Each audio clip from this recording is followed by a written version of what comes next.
قرآن و حدیث کے مطابق مسلمانوں کی حیثیت داعی اللہ کی ہے، یعنی وہ قوم جو دوسری تمام اقوام تک خدا کا کریشن پلان پہنچائے گی، کنوے کرے گی۔ قرآن کو، رسول کی تعلیمات کو بائی پاس کر کر مسلمان کوئی لائن آف ایکشن، کوئی پرپس آف لائف اور کوئی گول سیٹ نہیں کر سکتے۔ جو فرد اور جو قوم اپنی ترجیحات اور پریفرنسز متعین نہ کرے تو پھر وہ اسی طرح بھٹکتے رہیں گے، وہ کبھی منزل مقصود تک نہیں پہنچ پائیں گے۔ ایجوکیشن کا تعلق اپنے آپ کو باشعور بنانے سے ہے۔ بلا شبہ اللہ سے سب سے زیادہ وہ لوگ ڈرتے ہیں جو علم والے ہوتے ہیں، اور سیکنڈ اسکول جو اسٹیبلش ہوا وہ غزوہ بدر کے قیدیوں کے تھے۔ اور جو اسکالر ایک بک ٹرانسلیٹ کرے گا اس بک کے وزن کے برابر اس کو سونا دیا جائے گا۔ کہ وہ زمانہ جو یورپ کے لیے، ویسٹرن ورلڈ کے لیے ڈارک ایجز تھا، وہ اسلامی دنیا کے لیے ڈارک ایج نہیں تھا۔ ایک وقت وہ تھا جبکہ زمین سے آسمان تک سارا کنٹریبیوشن مسلمانوں کا تھا۔ ایک وقت آج ہے کہ نیڈل سے لے کر ایروپلین تک، راکٹ تک مسلمانوں کا کوئی کنٹریبیوشن نہیں ہے۔ مذہبی لوگوں نے مذہبی بنیاد پر ماڈرن ایجوکیشن سے لوگوں کو روکا، پولیٹیکل مسلم لیڈرز نے پولیٹیکل ریزن سے مسلمانوں کو ایجوکیشن سے روکا، اسی طرح تھنکرز نے اپنی وجہ سے مسلمانوں کو ماڈرن ایجوکیشن سے روک دیا کہ جہاز بخار سے چلتا ہے، بخاری سے نہیں۔ جب کوئی قوم بے وقت ہو جاتی ہے، جب کسی قوم کی حیثیت ایسٹ سے گر کر برڈن کی ہو جاتی ہے تو پھر اس کی آواز نہیں سنی جاتی ہے۔ قرآن میں بتایا گیا ہے کہ جب مسلمان اس کام کو نہ کریں تو پھر اللہ کی لعنت ہوگی، ان پر کوئی مدد نہیں آئے گی۔ اب جو قوم آگے بڑھ کر دنیا کو امن، محبت اور ٹکراؤ اور جنگی صورتحال سے بچنے کا طریقہ سکھا دے، حکمت سکھا دے، وہی قوم موجودہ زمانے میں لوگوں کے درمیان ایکسیپٹیبل ہوگی۔ تو حدیث میں یہ بتایا گیا ہے کہ مسلمانوں کی حیثیت داعی کی ہے، ایک ایسا گروہ جسے تمام انسانیت تک خدا کا پیغام پہنچانا۔ لوگ اخلاق کی طاقت سے بے خبر ہیں۔ خدا جس کو تباہ کرنا چاہتا ہے پہلے اس کو وہ دیوانہ بنا دیتا ہے۔ مسلمان اپنے اکابرین کے پیچھے اندھے کی طرح بھاگتے ہیں، اور مسلمانوں کے اکابرین نے بھرپور طور سے ان کا ایکسپلائٹیشن کیا۔ ایک انسان کسی سماج میں رہتے ہو کسی دوسرے انسان کے ساتھ جو اعلیٰ سلوک پیش کرتا ہے اسے ہی اخلاق کہتے ہیں۔ انصاف کرو، یہی تقوی سے قریب ہے۔ تقوی کی بنیاد انصاف ہے۔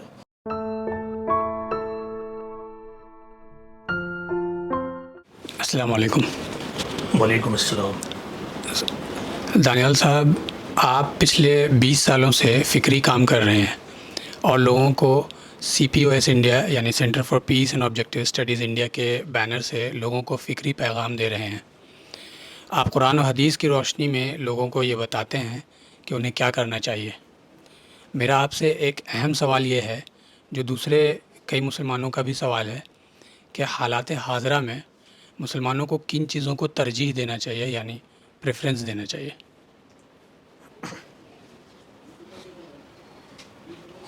بسم اللہ الرحمن الرحیم۔ دیکھیے، آپ کا یہ سوال بہت ہی زیادہ امپورٹنٹ ہے، اور میرے خیال سے یہ ایک ہر ایک مسلم کا کوشچن ہے،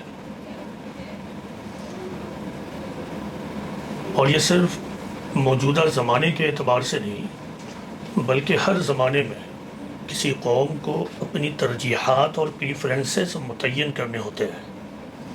جو فرد اور جو قوم، نیشن اپنی ترجیحات اور پریفرنسز متعین رکھتی ہیں تو وہی فرد اور وہی قوم اس دنیا میں کامیاب ہوتی ہے۔ جو فرد اور جو قوم اپنی ترجیحات اور پریفرنسز متعین نہ کرے تو پھر وہ اسی طرح بھٹکتے رہیں گے، وہ کبھی منزل مقصود تک نہیں پہنچ پائیں گے۔ کیونکہ دیکھیے، انسان کی زندگی مسلسل حرکت کرتی ہے، مسلسل موشن میں رہتی ہے۔ اس کا نتیجہ یہ ہے کہ ایک انسان اور ایک قوم کبھی ایک سچویشن میں ہوتی ہے، کبھی دوسری سچویشن میں ہوتی ہے۔ کبھی اس کو ایک پرابلم فیس کرنا ہوتا ہے، کبھی دوسرا پرابلم فیس کرنا ہوتا ہے۔ لائف کا پیٹرن بھی خود کریٹر نے جو بنایا ہے، یعنی خود جو کریشن پلان آف گاڈ ہے، وہ یہ ہے کہ یہاں انسانوں کو، قوموں کو مختلف سچویشن سے گزرنا ہے for the sake of test. انسان مختلف حالات سے گزرتا ہے۔ ایسی حالت میں اگر کوئی فرد، انڈیویجول، ویکتی اور کوئی قوم اگر اپنی ترجیحات اور پریفرنسز متعین نہ کرے تو پھر وہ کبھی بھی اپنے گول پر اور منزل مقصود تک نہیں پہنچ سکتے. بدقسمتی سے موجودہ زمانے کے مسلمانوں کی جو صورتحال ہے وہ یہ ہے کہ ہمارے لیڈروں نے پریفرنسز متعین نہیں کیا ہے. امت کو یہ بتانے میں یہ قاصر رہے ہیں کہ تمہاری ترجیحات کیا ہیں. لہٰذا یہ سوال اب تک بنا ہوا ہے کہ قرآن و حدیث کی روشنی میں مسلمان وہ ہیں جو قرآن کو ماننے والے ہیں. قرآن کو، رسول کی تعلیمات کو بائی پاس کر کر مسلمان کوئی لائن آف ایکشن، کوئی پرپس آف لائف اور کوئی گول سیٹ نہیں کر سکتے ہیں. اگر وہ مسلمان ہیں تو قرآن و حدیث کی روشنی میں حالات کا جائزہ لے کر ہمیں یہ کرنا پڑے گا کہ ہم اپنے پریفرنسز متعین کریں، ورنہ کیا ہوگا کہ مسلم قوم اور امت آئندہ بھی اسی طرح بھٹکتی رہے گی. ان کے پاس کوئی گول نہیں ہوگا. قرآن و حدیث پر غور کر کر اور مسلم حالات پر غور کر کر اور حالات حاضرہ کا جائزہ لے کر، انالیسس کر کر میں یہاں تک پہنچا ہوں کہ مسلمانوں کو 3 چیزوں پر فوکس کرنا ہوگا. یعنی 3 چیزوں کو ترجیحی بنیاد پر، پریفرنس کے لیول پر اپنی زندگی میں قومی سطح پر اپنانا ہوگا. اس میں نمبر 1 ہے تعلیم اور ایجوکیشن. اس اضافے کے ساتھ کہ ماڈرن ایجوکیشن، یہاں انڈرسٹوڈ ہے کہ ایک مسلمان کو دینی تعلیم بہرحال لینا ہے. دین نے جو اسے تعلیمات دی ہیں اس کو بنیادی طور سے جاننا ہے. تو پہلی چیز ہے ماڈرن ایجوکیشن کا حصول. دوسری چیز ہے قوم کو اعلیٰ اخلاقیات پر اٹھانا، مسلم قوم کے کردار کو بلند کرنا. تیسری چیز ہے مسلمان امت محمدی ہونے کے اعتبار سے اپنی حیثیت کو ڈسکور کریں. قرآن و حدیث کے مطابق مسلمانوں کی حیثیت داعی الی اللہ کی ہے، یعنی وہ قوم جو دوسری تمام اقوام تک خدا کا کریشن پلان پہنچائے گی، کانوے کرے گی. یہ مسلمانوں کی ریلیجس ڈیوٹی ہے، اور اس معاملے میں مسلمانوں کو کوئی فارگیونیس نہیں ہے. قرآن و حدیث میں، قرآن میں بتایا گیا ہے کہ اگر یہ کام امت رسول کرتی ہے تو اللہ کی نصرت اس کے ساتھ ہوتی ہے، اور اگر یہ کام نہیں کرے تو پھر اللہ کی نصرت اس کے ساتھ نہیں ہوگی.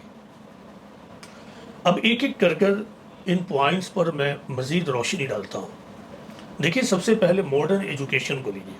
ایجوکیشن کیا ہے؟ ایجوکیشن کا تعلق جاب، سروس اور اپنے آپ کو ارننگ اینیمل بنانے سے نہیں ہے. ایجوکیشن کا تعلق اپنے آپ کو باشعور بنانے سے ہے. یہ اور بات ہے کہ موجودہ زمانہ ڈیولپ کر کر ایک ایسے موڑ پر پہنچ چکا ہے جہاں پر ایجوکیشن کے بعد ہی آپ کی معاشیات بھی ٹھیک ہوگی. میں نے ان 3 پوائنٹس میں معاشیات کو شامل نہیں کیا، کیونکہ میں یہ سمجھتا ہوں کہ موجودہ زمانے میں معاشیات، اقتصادیات، اکنومی یعنی ارتھ ویوستھا، کسی قوم کی آرتھک استھتی، وہ ایجوکیشن ہی پر ڈیپینڈ کرتی ہے. ایجوکیشن آ گیا تو خود بخود معاشیات بھی ٹھیک ہونے لگے گی. اسی لیے میں نے اس کو، معاشیات کو، اکنومی کو ان پوائنٹس میں شامل نہیں کیا. تو میں یہ عرض کر رہا تھا کہ ایجوکیشن کیا ہے؟ ایجوکیشن اپنے آپ کو باشعور بنانا ہے، خود کو سمجھنا، دنیا کو سمجھنا، اور اس کو سمجھ کر اپنی زندگی کا نقشہ تیار کرنا. اب غور کیجئے کہ جب قرآن کا نزول شروع ہوا، جب ریولیشن شروع ہوا، یہ بہت ہی امپورٹنٹ بات ہے کہ اسلام کی بنیاد وحدانیت، رسالت اور آخرت پر ہے. یعنی مونوتھیزم اس پورے برہمانڈ کا، کائنات کا ایک کنٹرولر ہے، جس کو قرآن میں عربی زبان میں اللہ کہا گیا ہے. رسالت یعنی اس دنیا میں انسانیت کے قافلے کو گائیڈ کرنے کے لیے اللہ تعالیٰ نے پروفٹ ہوڈ کے سلسلے کو جاری کیا ہے. آخرت یعنی موجودہ دنیا ہی سب کچھ نہیں ہے، بلکہ موجودہ دنیا ایک فانی دنیا ہے. یہاں انسان کو for the sake of test بسایا گیا ہے. بالآخر ہر انسان کو اپنی مدت مقرر کر کر فائنل ورلڈ میں، قرآن و حدیث میں اس کو آخرت کی دنیا کہا گیا ہے. آخرت کی دنیا میں ہیئر آفٹر میں چلے جانا. یہ اسلام کی بنیاد ہے، اسلام دھرم کی یہی بنیاد ہے. لیکن جب پہلی آیت ریویل ہوئی تو اس پہلی آیت میں یہ نہیں کہا گیا کہ مسلمانوں قل هو اللہ احد، یعنی کہو کہ اللہ ایک ہے. یہ بھی نہیں کہا گیا کہ اے انسان کہو کہ محمد خدا کے آخری رسول ہے. محمد صلی اللہ علیہ وسلم کو یہ بھی پہلے یہ نہیں کہا گیا کہ آپ جائیے اور لوگوں کو یہ بتائیے. آپ کو بتانا وہی تھا، وہیں سے بات شروع کرنی تھی. لیکن سب سے پہلے اللہ تعالیٰ نے محمد صلی اللہ علیہ وسلم کو یہ بتایا کہ اقرا بسم ربک الذی خلق، یعنی پڑھو اپنے رب کے نام سے جس نے تم کو پیدا کیا ہے. عرب معاشرہ اس زمانے کے اعتبار سے تعلیم یافتہ تھا، لیکن ظاہر پورا کا پورا معاشرہ تعلیم یافتہ نہیں تھا. پھر تعلیم کا جو معیار مستقبل میں سیٹ ہونا تھا وہ تو اللہ کو معلوم تھا. تو اللہ نے اپنے رسول کو پہلے ہی مرحلے میں کہہ دیا کہ اسلامی مشن کا آغاز ہمیشہ ایجوکیشن سے ہوگا، افراد کو ایجوکیٹ کرنے سے ہوگا. بس یہیں سے پروفٹ محمد صلی اللہ علیہ وسلم نے اپنے مشن کا آغاز کیا، یعنی لوگوں کو ایجوکیٹ کرنا، باشعور بنانا. کیونکہ لوگ جب تعلیم یافتہ نہیں ہوں گے تو وہ اللہ کو بھی نہیں سمجھیں گے، اللہ کی باتیں بھی نہیں سمجھیں گے، میننگ آف لائف کو بھی اس گہرائی سے نہیں سمجھ پائیں گے. یہی وجہ دیکھیے کہ قرآن میں یہ کہا گیا ہے کہ انما یخشی اللہ من عبادہ العلماء، بلا شبہ اللہ سے سب سے زیادہ وہ لوگ ڈرتے ہیں جو علم والے ہوتے ہیں. یہ بہت بڑی بات ہے. پیغمبر اسلام نے اسی نہج پر اور اسی لائن پر، اسی پیٹرن سے اپنے مشن کا آغاز کر دیا. مکہ میں، عرب میں بے شمار مسائل تھے دینی اعتبار سے اور سماجی اعتبار سے، لیکن ان میں سے کسی بھی مسئلے کو آپ نے ڈائریکٹ ایڈریس نہیں کیا، بلکہ تعلیم و دعوت کے انداز میں کام خاموشی سے شروع کر دیا. اور لوگوں کے ہر آبجیکشن کو سہتے ہوئے آپ، یعنی اپنے مخالفین کے ہر آبجیکشن، ہر مخالفت، ہر آبسٹیکلز، روڈ بلاکس کو سہتے ہوئے اور اس کو نظر انداز کرتے ہوئے آپ آگے بڑھتے رہیں اور لوگوں کو باشعور بناتے رہیں، ایجوکیٹ کرتے رہیں، لوگوں کو میننگ آف لائف بتاتے رہیں. یہاں تک کہ جب مکہ میں لوگوں نے نہیں رہنے دیا تو آپ مکہ سے مائگریٹ کر کر مدینہ چلے گئے. وہاں بھی پہنچ کر آپ نے اسی پیٹرن پر کام شروع کیا. مسجد نبوی جب آپ نے بنائی تو وہاں آپ نے ایک چبوترا، ایک جگہ مخصوص کر دیا. مسجد نبوی میں ایک جگہ مخصوص کر دیا کہ یہاں پڑھنے پڑھانے کا کام ہوگا، اور ایک گروپ کو تو اس کے لیے بالکل تعینات کر دیا کہ تم کو تو پڑھنا ہی پڑھنا ہے، تاکہ ایک گروپ تیار ہو اور پھر معاشرے میں پھیل کر وہ ایجوکیشن کو اور اسلامی اخلاقیات کو اور پھیلائے. ایسے ہی گروپ کو اصحاب صفہ کہتے ہیں. پھر جب مخالفین کی ضد اور بڑھی اور مخالفین نے آپ کو جنگ تک کھینچ لیا تو سب سے پہلا جو ٹکراؤ اور جنگ ہوئی غزوہ بدر کہتے ہیں. اس میں مسلمانوں کو فتح حاصل ہوئی. اس میں 70 مکہ کے قیدی گرفتار کر کے آئے. ان 70 قیدیوں کو رول کے اعتبار سے آپ سزا دے رہے تھے، موت کی بھی سزا سنا سکتے تھے کیونکہ وہ جنگی مجرمین تھے، وار کریمنلز تھے. لیکن ایک ڈسکشن چلا کہ ان قیدیوں کے ساتھ کیا معاملہ کیا جائے. الگ الگ اوپینینس آئی. فائنلی پروفٹ محمد اس اوپینین تک پہنچے کہ یہ جو قیدی ہیں ان سے یہ کہا جائے کہ یہ مدینہ کے 10 بچوں کو پڑھائیں. ہر قیدی مدینہ کے 10 بچوں کو پڑھائے گا اور یہی اس کا جزیہ ہوگا، یہی اس کا فائن ہوگا. اس زمانے میں مکہ میں مدینہ کے مقابلے میں ایجوکیشن زیادہ تھا، لہٰذا وہ لوگ جو آئے تھے مدینہ کے مقابلے میں زیادہ ایجوکیٹڈ تھے. آپ نے اس کا بھرپور فائدہ اٹھایا. آپ نے علم کے فروغ کے لیے، علم کے پروگریشن کے لیے یہ عذر بھی نہیں بنایا کہ یہ تو مخالفین ہیں، یہ دشمن گروپ ہے اور یہ اسلام کے بھی ماننے والے نہیں ہیں. اس عذر کو بھی آپ نے ختم کر دیا اور قیامت تک آنے والے مسلمانوں کے لیے ایک ماڈل سیٹ کر دیا کہ ایجوکیشن کے حصول میں کسی بھی قسم کا کوئی ایکسکیوز نہیں لیا جائے گا. That was the second school. First school صفہ، اصحاب صفہ، اور سیکنڈ اسکول جو اسٹیبلش ہوا وہ غزوہ بدر کے قیدیوں کے ذریعہ. پھر مسلمان اسی پیٹرن پر آگے بڑھتے رہے. خلفائے راشدین نے بھی ہمیشہ اسی پیٹرن پہ کام کیا. تمام دشواریوں کے باوجود لوگوں کو ایجوکیٹ کرنا اور ایجوکیشن کے سلسلے کو کبھی بند نہیں کیا، ہمیشہ اسی کو ترجیح دیا. آپ انسائیکلوپیڈیا بریٹینیکا اٹھا کر دیکھ لیجیے، اس میں بتایا گیا ہے کہ مسلمان جہاں پھیلے وہاں انہوں نے اسکول اور لائبریریز کے سلسلے کو قائم کیا. اسی کو عربی زبان میں مدرسہ کہتے ہیں. خلفائے راشدین کے بعد اموی سلطنت آئی, انہوں نے بھی اس پیٹرن کو آگے بڑھایا, ہر جگہ اسکول اور لائبریری کھولا. اس کے بعد عباسی آئے, یہاں سے اس سلسلے کو اور ایک بوسٹر ملا,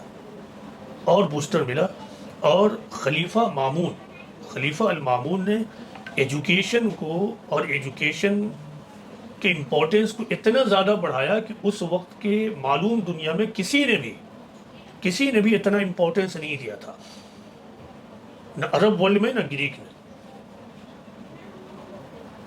اٹ واز المامون جنہوں نے ہیومن ہسٹری میں پہلی مرتبہ ایک ایسا اسٹیبلشمنٹ اور سسٹم قائم کیا, اور ایجوکیشن کے لیے آپ نے ایک کیمپس ڈیولپ کیا. اس کیمپس کا نام پڑا بیت الحکمہ, یعنی ہاؤس آف وزڈم.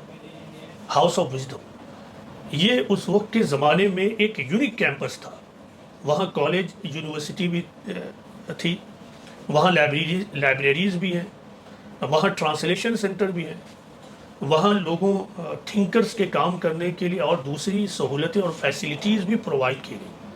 المامون یہیں پر نہیں رکے, بلکہ پوری دنیا میں یہ بات پھیلائی کہ اسکالرز یہاں آئیں, وہ کسی بھی مذہب سے تعلق رکھنے والے ہوں, وہ آئیں اور یہاں آ کر کام کریں, ایجوکیشن کو پروموٹ کریں. اور انہوں نے اس کے لیے ایک انسینٹیو لوگوں کو دیا کہ جو کام دنیا میں ایجوکیشن کے میدان میں آگے بڑھ چکا ہے اس کو عربی میں ٹرانسلیٹ کیا جائے. جو بھی گریک میں, لیٹن لینگویج میں, جس زبان میں بھی ٹرانسلیشن ورک موجود ہے, اس کو عربک میں ٹرانسلیٹ کیا جائے. اور جو اسکالر ایک بک ٹرانسلیٹ کرے گا, اس بک کے وزن کے برابر اس کو سونا دیا جائے گا. اتنا زیادہ کام ہوا. یہی وہ زمانہ ہے جس زمانے میں مسلمان ایجوکیشن کا کوئی فیلڈ بھی نہیں تھا جس فیلڈ میں وہ نمبر 1 پر رہا ہو. ابھی وہ موقع نہیں ہے کہ میں تفصیل کے ساتھ بتاؤں, ورنہ آپ نے نام سنا ہوگا رازی, ابن سینا, احمد بن ماجد. یہ بڑے بڑے لوگ جو ہر فیلڈ میں آگے بڑھے ہوئے تھے, خواہ وہ فزکس ہو, کیمسٹری ہو, جیولوجی ہو, بایولوجی ہو, جغرفی ہو, اکنامکس ہو, کوئی بھی فیلڈ ایسا نہیں جس میں مسلمان آگے نہ ہو. فلپ ہٹی نے ایک کتاب لکھی ہے عربوں کی ہسٹری پر, ہسٹری آف دی عربس. اس میں انہوں نے یہ ایکنالج کیا ہے, یہ جملہ موجود ہے, کہتے ہیں کہ no people in the middle ages contributed to human progress so much as did Arabians and Arabic speaking people. یعنی مڈل ایجز میں, قرون وسطیٰ میں, کسی انسانی گروہ نے انسانی ترقی میں اتنا زیادہ کنٹریبیوشن نہیں کیا ہے جتنا کہ عرب لوگ اور عربی بولنے والے لوگوں نے کیا ہے. اسی طرح حال میں ایک بک چھپی ہے عرب ہسٹری پر, مسلم تاریخ پر, جس کا نام ہے دا کیمبرج ہسٹری آف اسلام. یہ 4 والیوم میں کتاب چھپی ہے. یہ بہت ساری اورینٹلسٹ نے کلیکٹیولی اس بک کو تیار کیا ہے. اس بک کے 2nd والیوم کے پارٹ بی میں ایک چیپٹر ہے جس کا نام ہے literary impact of Islam on modern west, یعنی جدید مغربی دنیا کے اوپر اسلام کا تعلیمی اور علمی اثر, امپیکٹ.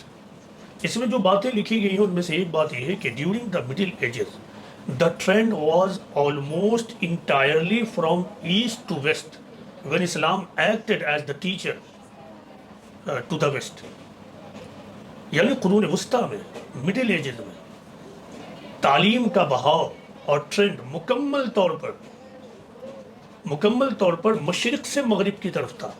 مسلم دنیا مشرق میں ہے, ایسٹ میں ہے, اور مغربی دنیا ویسٹرن ورلڈ. تو اس میں یہ ایکنالج کیا گیا ہے کہ علم کا بہاؤ, تہذیب کا بہاؤ مکمل طور پر ایسٹ سے ویسٹ کی طرف تھا, جب اسلام ویسٹرن ورلڈ کے لیے ٹیچر بنا ہوا تھا. لوگوں نے ایکسیپٹ کیا ہے کہ it is the Arabs who should be regarded as a real founder of physics. اسی طرح ہر سبجیکٹ کے معاملے میں لوگوں نے یہ ایکنالج کیا ہے.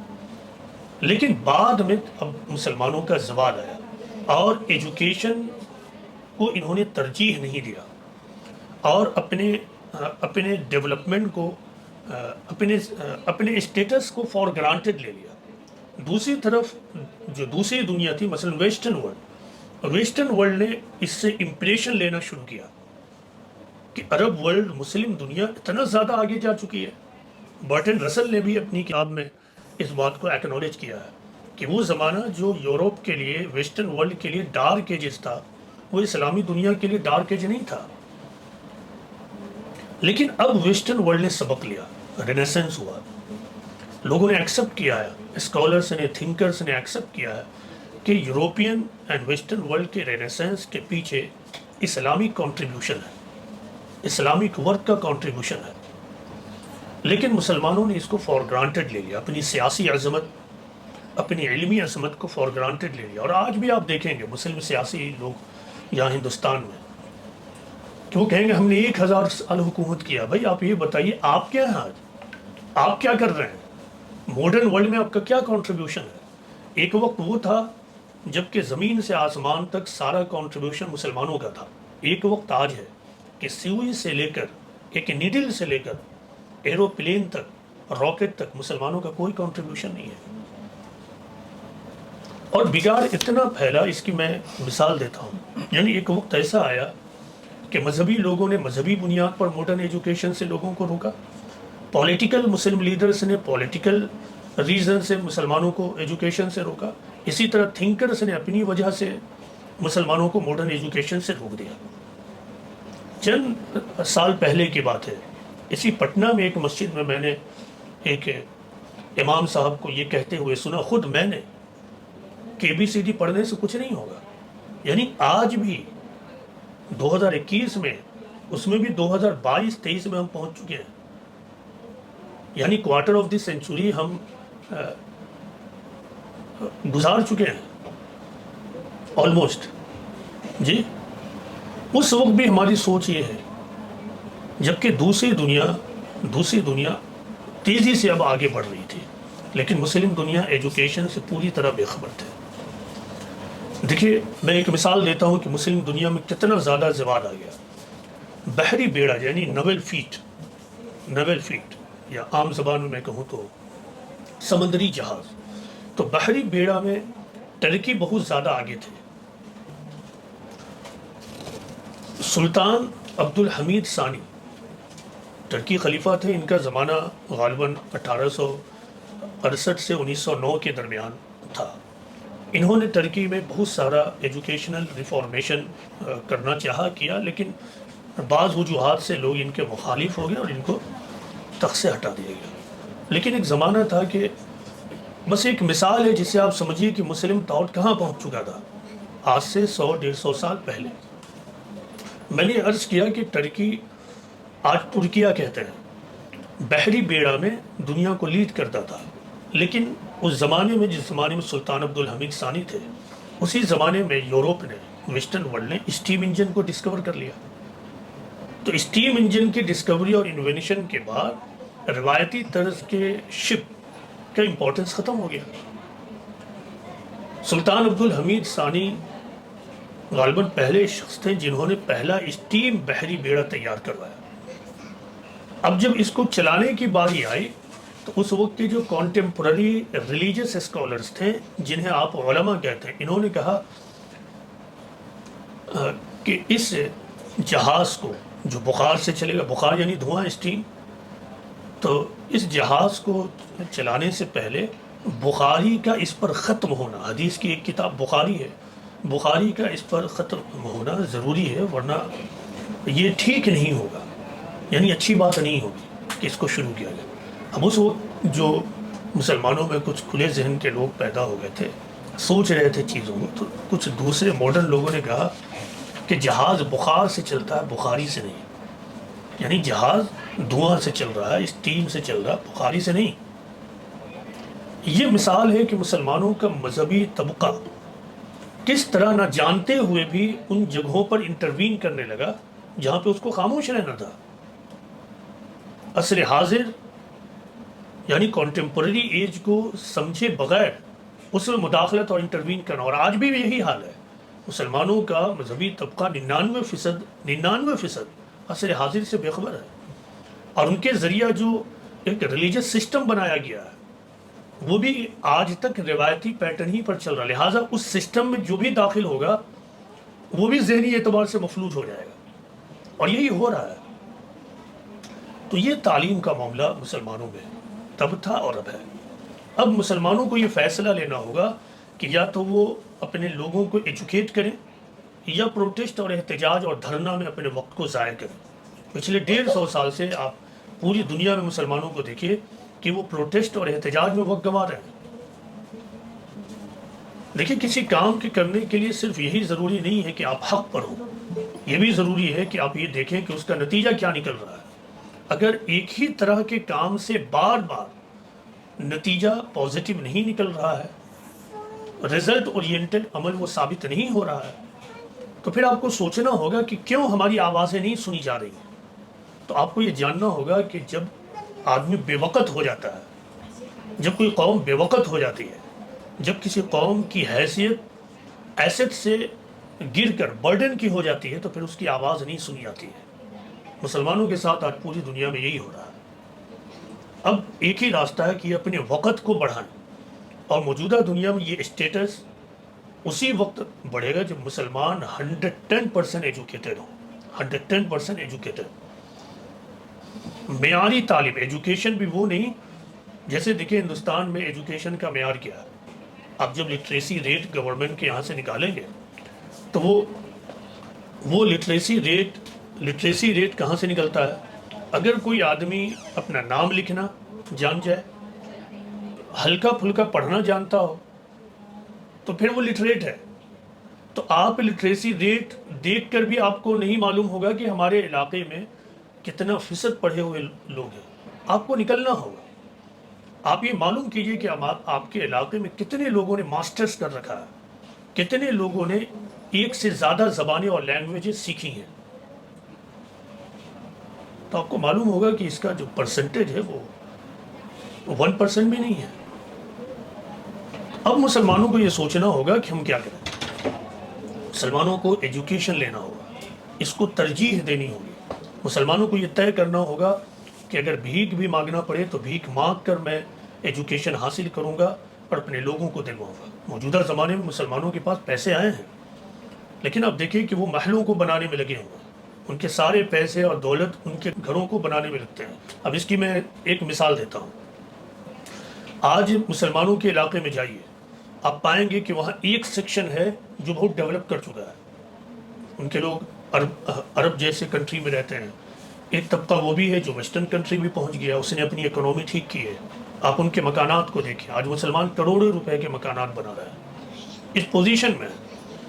لیکن وہی مسلمان اسکول نہیں کھولے گا، وہی مسلمان اسکول کھولنے کے لیے آگے نہیں بڑھے گا کہ آئیں ہم 10 20 100 مسلمان اکٹھا ہو جائیں اور ہم لوگ جو 1,00,000 2 لاکھ ہر مہینہ کماتے ہیں، ہم ایک اسکول کھول دیں اپنے علاقے میں، اور ہم لوگ ہر مہینہ اس میں کنٹریبیوشن ڈالیں اور ٹیچرز کو ہائر کریں اور اس کو رن کریں، اور جب اسکول رن ہو جائے تو اسکول اپنے پیر پہ کھڑا ہو جائے، اپنے فنڈ سے وہ چلنے لگے۔ تو یہ مسلمانوں کے درمیان ذہن نہیں ہے، مسلمان یہ نہیں کریں گے۔ لیکن اب ایک مثال لیجیے، موجودہ زمانے میں ہر مسلمان کو یہودی سے نفرت ہے، جیوز سے، اسرائیل سے نفرت ہے۔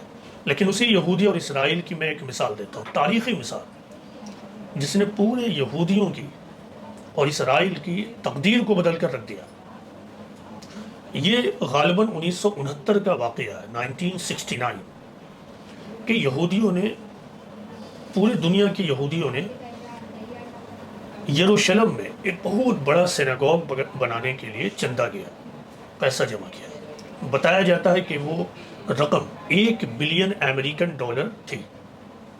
اب اس $1 بلین کو لے کر لوگ اس وقت کے جو چیف ربی تھے ان کے پاس گئے اور ان سے کہا کہ ہم لوگوں نے اس مقصد کے لیے پیسے اکٹھے کیے۔ اس چیف ربی نے کہا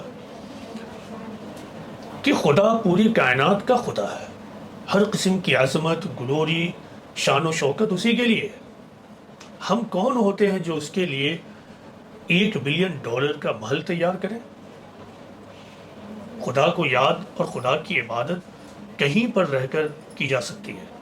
تم لوگ اس پیسے کو لے جاؤ اور اس سے ایک تعلیمی ٹرسٹ، ایجوکیشنل ٹرسٹ بناؤ، اور اس طرح دنیا کا پہلا ایجوکیشنل ٹرسٹ 1970 میں اسرائیل میں تیار ہوا۔ اسرائیل میں یہ بات لوگوں نے پھیلا دی کہ خدا کے بعد سب سے زیادہ امپورٹنس ایجوکیشن کا ہے، لیکن وہ مذہب اسلام جس میں پہلی آیت اقرا آئی، اس کے ماننے والوں کے درمیان یہ بات مشہور نہیں ہو پائی کہ اللہ اور اس کے رسول کے بعد اگر کسی کی عظمت ہے، کسی چیز کا امپورٹنس ہے تو وہ تعلیم ہے۔ مسلمانوں کے درمیان اللہ اور اس کے رسول کے بعد اگر کسی کی عظمت اور امپورٹنس ہے تو ان کے اکابرین کی ہے۔ مسلمان اپنے اکابرین کے پیچھے اندھے کی طرح بھاگتے ہیں، اور مسلمانوں کے اکابرین نے بھرپور طور سے ان کا ایکسپلائٹیشن کیا، آج بھی کر رہے ہیں۔ وہ کروڑوں مسلمانوں کے ادارے کروڑوں روپے کا جلسہ، دھرنا، ریلی کر سکتے ہیں، لیکن وہی ادارہ اسکول نہیں کھول سکتا ہے۔ مسلمان دھرنا اور جلسے کے لیے پیسہ دے سکتے ہیں، لیکن وہی مسلمان اکٹھا ہو کر اسکول نہیں کھول سکتا ہے۔ اس کو شکایت ہے کہ گورنمنٹ نے کچھ نہیں کیا، لیکن جلسہ کرنے میں تو شکایت نہیں ہوتی ہے، ریلی کرنے میں، کہ گورنمنٹ نے پیسہ نہیں دیا ہے اور کروڑوں روپے کا آپ ریلی کرتے ہیں۔ اور مسلمانوں کی عقل دیکھیے، یہ وہی بات ہے جس کو قرآن و حدیث سے معلوم ہوتا ہے کہ جب کسی قوم کو تباہ کرنا ہوتا ہے اللہ کو، تو اس کی مت کو مار دیتا ہے، اس کی عقل کو مار دیتا ہے۔ یوریپیڈیز کا ایک قول ہے کہ whom God wishes to destroy, he first make him mad. Whom God wishes to destroy, he first makes him or her mad. خدا جس کو تباہ کرنا چاہتا ہے پہلے اس کو وہ دیوانہ بنا دیتا ہے۔ یہ قرآن کی آیت نہیں ہے، یعنی قرآن کی لائن نہیں ہے، لیکن یہ بالکل صحیح بات ہے، یہ عین قرآن و حدیث کی اسپرٹ کے مطابق ہے۔ ایسا معلوم ہوتا ہے کہ ہم مسلمانوں کی مت اللہ تعالیٰ نے مار دی ہے، کیونکہ ہم نے لگاتار خدا کی نافرمانیاں کی ہیں، ہم نے خدا کے خلاف کام کیا ہے، تو اللہ نے ہماری مت کو مار دیا ہے۔ ہمیں کوئی بھی پازیٹیو بات، کنسٹرکٹیو بات اپیل ہی نہیں کرتی، اس کے علاوہ ہر بات اپیل کرتی ہے۔ تو اس سلسلے میں خلاصہ یہ ہے کہ مسلمان نمبر 1 سب سے پہلے ایجوکیشن کو فوکس کریں۔ نمبر 2، مسلمان اپنی نسل کو، اولاد کو اعلیٰ اخلاقیات پر تیار کریں۔ دیکھیے اخلاق کیا ہے؟ اخلاق کسی انسان اور کسی گروہ کی پہچان ہے۔ ایک انسان کسی سماج میں رہتے ہوئے کسی دوسرے انسان کے ساتھ جو اعلیٰ سلوک پیش کرتا ہے اسے ہی اخلاق کہتے ہیں۔ اخلاق کسی انسان اور کسی قوم کی انسانی پہچان ہے۔ جس چیز کو آپ اعلیٰ کردار کہتے ہیں، ہائر کیریکٹر کہتے ہیں، اسے ہی اخلاق کہتے ہیں۔ اسلام میں اخلاق کا امپورٹنس اتنا زیادہ ہے کہ ایک حدیث رسول ہے کہ پروفٹ محمد صلی اللہ علیہ وسلم نے فرمایا کہ اللہ تعالیٰ نے مجھے وحی کی ہے، اللہ تعالیٰ نے مجھے وحی کی ہے کہ تم تواضع اختیار کرو، یعنی موڈیسٹی، اور جو تم سے کٹے تم اس سے جڑو، اور جو تمہیں محروم کرے تم اسے بھی دو، یعنی جو تمہارا حق مار لے، تم سے لے لے، تم اس کو بھی دو۔ آپ اسے اندازہ لگائیے کہ اسلام میں اخلاقیات کا امپورٹنس کیا ہے۔ میں اس کو طویل نہیں کروں گا، لیکن آپ پیغمبر اسلام کی تاریخ کو پڑھیے، آپ کی سیرت کا مطالعہ کیجیے۔ پیغمبر اسلام محمد صلی اللہ علیہ وسلم کی سب سے بڑی طاقت جو تھی وہ اعلیٰ اخلاق تھی، سب سے بڑی جو طاقت تھی وہ اعلیٰ اخلاق تھا۔ لہٰذا ایک موقع سے پیغمبر اسلام نے فرمایا اپنے کمپینینز کو کہ لوگوں دیکھو تم لوگ اماہ مت ہو جانا۔ لوگوں نے پوچھا کہ اللہ کے رسول یہ اماہ کیا ہے؟ آپ نے فرمایا کہ اس کا مطلب یہ ہے کہ تم یہ مت کرنا کہ لوگ تمہارے ساتھ اچھا سلوک کریں تو تم اچھا سلوک کرو، لوگ تمہارے ساتھ برا سلوک کریں تو تم برا سلوک کرو، بلکہ تم اپنے آپ کو اس کا خوگر بناؤ، عادی بناؤ کہ لوگ اگر تمہارے ساتھ برا سلوک کریں تب بھی تم جواباً اچھا سلوک کرو۔ یہ اسلام میں اخلاق کا معیار۔ قرآن میں پروفٹ محمد کو بطور ماڈل اور نمونہ پیش کیا گیا ہے تمام مین کائنڈ کے لیے ان جنرل اور مسلمانوں کے لیے، اہل ایمان کے لیے خصوصاً، اور کہا گیا ہے کہ وَإِنَّكَ لَعَلَىٰ خُلُقٍ عَظِيمٍ، پروفٹ محمد کے بارے میں کہ اے محمد بلا شبہ تم اعلیٰ اخلاق پر ہو، اور محمد صلی اللہ علیہ وسلم کو مسلمانوں کے لیے اعلیٰ نمونہ بنا دیا. تو اس طرح مسلمانوں کے لیے یہ طے پایا کہ اگر دوسرے جھوٹ بولتے ہیں تو بولیں، دوسرے ناانصافی کرتے ہیں تو کریں، دوسرے انجسٹ ہیں تو رہیں، دوسرے انجسٹسز کریں، ناانصافیاں کریں تو کریں، دوسرے ایٹروسٹیز کریں تو کریں. دوسروں کی اس بد اخلاقی کی وجہ سے مسلمانوں کو جسٹیفیکیشن نہیں ملے گا اگر مسلمان اپنے آپ کو مسلمان سمجھتے ہیں. لہٰذا دیکھیے قرآن میں اللہ تعالیٰ یہ فرماتے ہیں کہ وَلَا يَجْرِمَنَّكُمْ شَنَآنُ قَوْمٍ عَلَىٰ أَلَّا تَعْدِلُوا اعْدِلُوا هُوَ أَقْرَبُ لِلتَّقْوَىٰ، کہ کسی قوم کی دشمنی تم کو اس پر نہ ابھارے کہ تم ناانصافی کرنے لگو. انصاف کرو، یہی تقویٰ سے قریب ہے. تقویٰ کی بنیاد انصاف ہے. اس آیت کا پس منظر کیا ہے؟ اس آیت کا پس منظر ہے جب رسول اور اصحاب رسول کو اہل مکہ نے عمرہ جانے سے روک دیا تھا. یہ کتنا بڑا ظلم تھا. اس کانٹیکسٹ میں یہ آیت اتری ہے.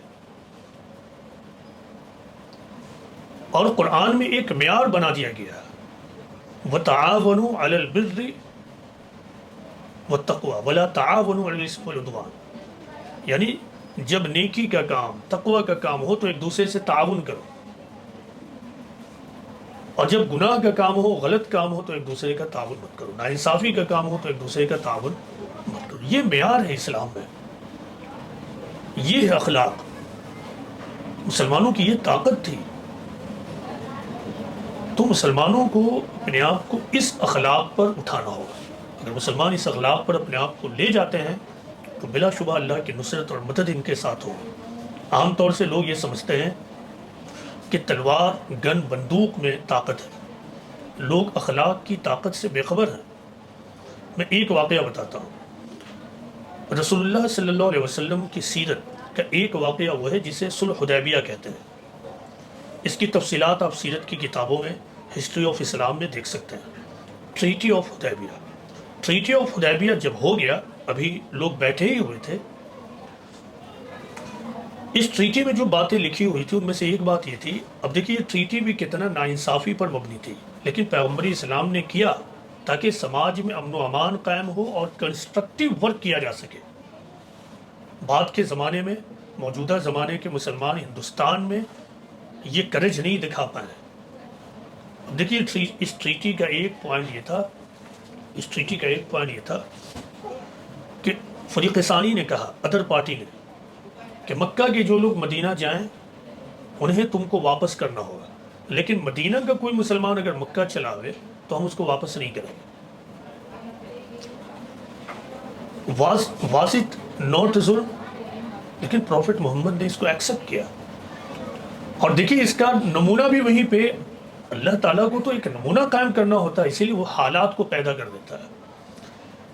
ہوا یہ کہ جیسے ہی یہ ٹریٹی لکھی گئی، این اسی وقت ایک شخص ابو جندل نامی، یعنی ایک صحابی، کسی طرح جان بچا کر مکہ سے وہاں پر پہنچ گئے مقام حدیبیہ پر، اور بہت ہی روتے ہوئے، گر گراتے ہوئے، لہو لہان حالت میں، زنجیروں سے جکڑے ہوئے رسول سے اور اصحاب رسول سے کہہ رہے تھے کہ مسلمانوں مجھے بچاؤ، میرے اوپر ظلم ہو رہا ہے. فوراً ادر پارٹی نے انٹروین کیا اور کہا کہ محمد، یہ ہمارے اور تمہارے درمیان ٹریٹی ہو چکی ہے، اور ٹریٹی کو مکمل کرنے کا یہ پہلا موقع ہے، اس پر عمل کرنے کا. پروفٹ محمد نے اعلان کیا کہ ابو جندل تمہیں واپس جانا ہوگا. آپ نے نہیں بچایا. یہ تھا انصاف اور قول پر ٹک جانا. اب اس کا اثر معلوم کیا ہوا؟ اس کا اثر یہ ہوا کہ وہ لوگ بغیر تلوار کے قتل ہو گئے. پورا مکہ معاشرہ قتل ہو گیا. یہ بات پھیل گئی کہ اہل مکہ کے مقابلے میں محمد اور ان کے ساتھی اخلاق پر سے بہت بلند ہے.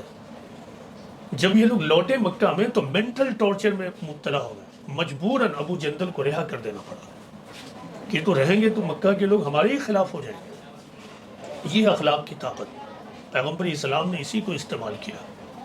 موجودہ زمانے میں ہم مسلمان جوابی کارروائی کو ہی اسلام سمجھتے ہیں، زبان درازی کو، اور یہ کہنا کہ ہم برداشت نہیں کریں گے، اور کسی بھی رہنما کے خلاف کھڑے ہو جانا، ملک کی حکومت کے خلاف کھڑے ہو جانا، اسی کو یہ حق پرستی سمجھتے ہیں.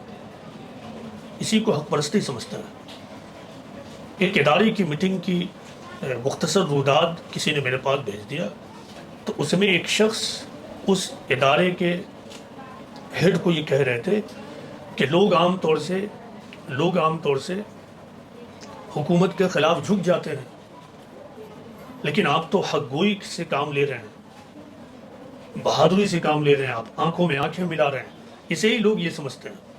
اب دیکھیے صحابہ کا نمونہ، ایک شخص نے عبداللہ بن عباس سے یہ پوچھا کہ آپ ہمیں بتائیے کہ اگر حاکم کو اور رولر کو نصیحت کرنا ہو، کوئی بات ہمیں ناپسند آئے اور اس میں ہمیں کچھ کہنا ہو تو ہم کیا کریں؟ عبداللہ بن عباس رضی اللہ عنہ نے کہا کہ اگر تم کو کبھی ایسا کرنا بھی ہو تو حاکم کے پاس چلے جاؤ اور خاموشی سے نصیحت کرو، اور وہ بات تمہارے اور اس کے علاوہ کوئی نہ جانے۔ یہ ہے اسلام کا طریقہ، یہ اس حدیث کی تشریح جو مشہور حدیث ہے کہ افضل الجہاد کلمۃ عند سلطان جائر، یہ اس حدیث رسول کی تشریح۔ اسلام میں یہ ہے اخلاق، تو ہمیں اپنے لوگوں کو اعلیٰ اخلاق پر لانا ہے، اعلیٰ اخلاق سکھانا ہے۔ اخلاق میں بہت طاقت ہے، بہت زیادہ۔ ہم تو ایک ایسے زمانے میں جی رہے ہیں جہاں فکری اعتبار سے لوگ لڑائی جنگ اور وار کو غلط سمجھنے لگے ہیں۔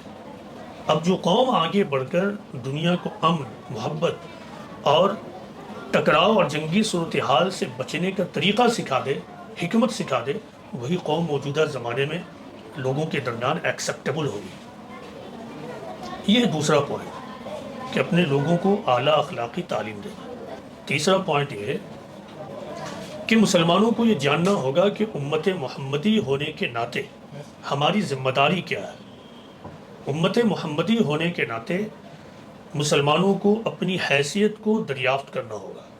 قرآن و حدیث میں یہ بتایا گیا ہے کہ مسلمانوں کی حیثیت داعی کی ہے، ایک ایسا گروہ جسے تمام انسانیت تک خدا کا پیغام پہنچانا ہے۔ دوسری قوم مدعو قوم ہے۔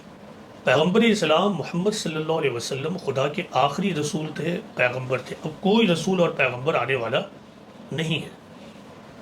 مسلمانوں کی یہ ذمہ داری ہے کہ مسلمان پیغام محمدی کو تمام انسانیت تک پہنچاتے رہیں، یہ مسلمانوں کی ذمہ داری ہے۔ قرآن و حدیث میں یہ بتایا گیا ہے کہ اگر مسلمان یہ کام نہ کریں تو اللہ کی مدد اور نصرت ان کے ساتھ نہیں ہوگی۔ یہ مسلمانوں کی اہل ایمان اور قرآن کے ماننے کے اعتبار سے یہ ان کی ذمہ داری، انفارگیویبل ڈیوٹی، یعنی ناقابل معافی ذمہ داری۔ اسی ذمہ داری کو دعوت اور شہادت کی ذمہ داری کہتے ہیں۔ اس ذمہ داری کا مطلب یہ ہے کہ مسلمانوں کو تمام اقوام عالم تک کریٹر آف دی یونیورس کے کریشن پلان کو کنوے کرنا ہے۔ اسی ذمہ داری کو دعوت اللہ اور شہادت الناس کہتے ہیں، یعنی خدا کے پیغام کو پہنچانا اور عام کرنا، لوگوں کو بتانا کہ خدا نے یہ دنیا کیوں بنائی ہے، زندگی کی اصل حقیقت کیا ہے، آخرت کیا ہے۔ یہ مسلمانوں کی ذمہ داری ہے۔ اس ذمہ داری کو بتاتے ہوئے قرآن میں ایک مقام پر یہ کہا گیا ہے کہ وَكَذَلِكَ جَعَلْنَاكُمْ أُمَّةً وَسَطًا لِتَكُونُوا شُهَدَاءَ عَلَى النَّاسِ وَيَكُونَ الرَّسُولُ عَلَيْكُمْ شَهِيدًا، کہ ہم نے تم کو امت وسط بنایا تاکہ تم لوگوں کے اوپر گواہ بنو اور رسول تمہارے اوپر گواہ بنے، وٹنس بنے۔ تو یہ مسلمانوں کی ذمہ داری ہے کہ رسول سے لے کر تمام انسانیت تک پہنچانا۔ یہ ہے مڈل نیشن کا معاملہ، رسول سے لینا، تمام انسانیت تک کنوے کرنا۔ اسی بات کو قرآن میں دوسرے مقام پر اس طرح کہا گیا ہے کہ اے ایمان والو، اللہ کی عبادت کرو، اللہ کی عبادت کرو اور خیر کا کام کرتے رہو، یعنی ایک طرف عبادت کرو اور انسانیت کے درمیان خیر کا کام کرتے رہو۔ وَجَاهِدُوا فِي اللَّهِ حَقَّ جِهَادِهِ هُوَ اجْتَبَاكُمْ، وَجَاهِدُوا فِي اللَّهِ حَقَّ جِهَادِهِ هُوَ اجْتَبَاكُمْ، اور اللہ کی راہ میں بھرپور کوشش کرو جیسا کہ کوشش کرنے کا حق ہے۔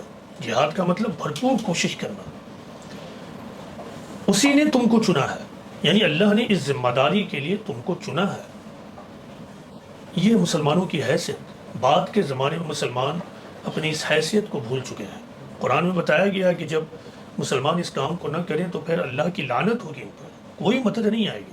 قرآن میں یہ بتایا گیا ہے کہ اگر یہ کام نہ کرے مسلمان، یعنی آسمانی کتاب کے حاملین، تو پھر اللہ تعالیٰ دوسری قوم کو اٹھائے گا۔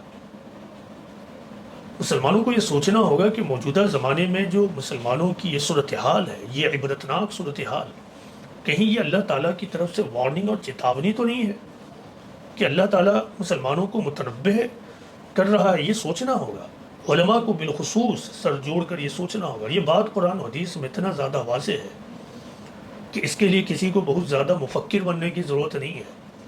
یہ بات بالکل روز روشن کی طرح آیا ہے، بالکل واضح ہے، اسپشٹ ہے کہ مسلمان آج دعوت و شہادت کی ذمہ داری ادا نہیں کر رہے ہیں، مسلم ادارے دعوت و شہادت کی ذمہ داری ادا نہیں کر رہے ہیں، مسلم ادارے دعوت و شہادت کے اس امپورٹنس کو بھی نہیں سمجھ رہے ہیں۔ یہ ادارے اگر آج کوئی کام کر رہے ہیں تو اس کام کو تحفظ دین کہتے ہیں، دین کی حفاظت، دین کو سیکھنا، دین کو پڑھانا، جو مسلمانوں کے درمیان یہ کر رہے ہیں۔ یہ کام مسلمان نہ بھی کرتے تب بھی خود اللہ یہ کرتا۔ مسلمانوں کے درمیان دیکھیے گا تحفظ دین، تحفظ شریعت، تحفظ نبوت کے نام سے کانفرنسز ہوتے ہیں، ادارے بھی اسی کی بنیاد پر قائم ہیں، مدارس اسی بنیاد پر قائم ہوتے ہیں۔ یہ کام نہ بھی کرتے مسلمان، یہ جلسے نہ بھی کرتے تب بھی اللہ کرتا یہ کام۔ کیوں؟ کیونکہ اللہ تعالیٰ نے یہ کہا اِنَّا نَحْنُ نَزَّلْنَا الذِّكْرَ وَإِنَّا لَهُ لَحَافِظُونَ۔ یہ کام بس نہیں تھا، یہ مسلمانوں کا ایک کام تھا کہ مسلمان ہونے کے ناطے وہ دین سیکھیں اور اپنی اولاد کو دین سکھائیں۔ لیکن مسلمانوں کے اوپر جو دوسری عظیم ذمہ داری تھی وہ ہے ختم نبوت کے بعد مشن کے اعتبار سے مقام نبوت پر کھڑے ہونا۔ مسلمانوں کو کار نبوت کو کنٹینیو کرنا تھا، نبوت کے پیغام کو عام کرنا تھا، اور اس بنیاد پر انہیں تمام انسانیت سے ہمدردی اور خیرخواہی کا رشتہ قائم کرنا تھا، اور اسی بنیاد پر اللہ کے تمام وعدے ان کے لیے، جتنے مادی اور اخروی وعدے مسلمانوں سے اللہ نے کیے ہیں وہ انہی بنیادوں پر ہے۔ تو یہ تیسرا پوائنٹ ہے کہ مسلمان اپنی دینی حیثیت کو دریافت کریں کہ وہ خدا کی طرف سے آخری امت اور آخری کمیونٹی ہے۔ اگر وہ اس کار نبوت کے کام کو کریں گے تو اللہ تعالیٰ کل آخرت میں عین ممکن ہے کہ جس طرح صحابہ کو کنتم خیر امت کا ٹائٹل دیا، اسی طرح مسلمانوں کو بھی کل آخرت میں خیر امت کا ٹائٹل مل جائے اور اللہ کی مدد آئے۔ اس کے بغیر نہ اللہ کی مدد آئے گی، نہ اللہ تعالیٰ کے ہاں ہمارا درجہ کوئی بنے گا۔ یہ ہماری دینی ذمہ داری ہے۔ تو یہ 3 پوائنٹس ہیں: ایجوکیشن، اعلیٰ اخلاق اور اپنی دینی ذمہ داری کو سمجھنا، اور وہ یہ کہ ہم مسلمان داعی ہیں، دوسری تمام اقوام مدعو ہے۔ داعی کا مطلب خدا کا پیغام پہنچانے والا، خدا کی طرف بلانے والا۔ بلانے کا مطلب یہ نہیں کہ کسی کو ہاتھ پیر باندھ کر کے مجبور کر کے اس کی سوچ کو بدلنا، نہیں۔ بلانے کا مطلب کنوے کرنا، ابلاغ کرنا، اور دوسری قوموں کی حیثیت مدعو کی ہے، یعنی وہ قوم جن تک خدا کا پیغام پہنچانا ہے۔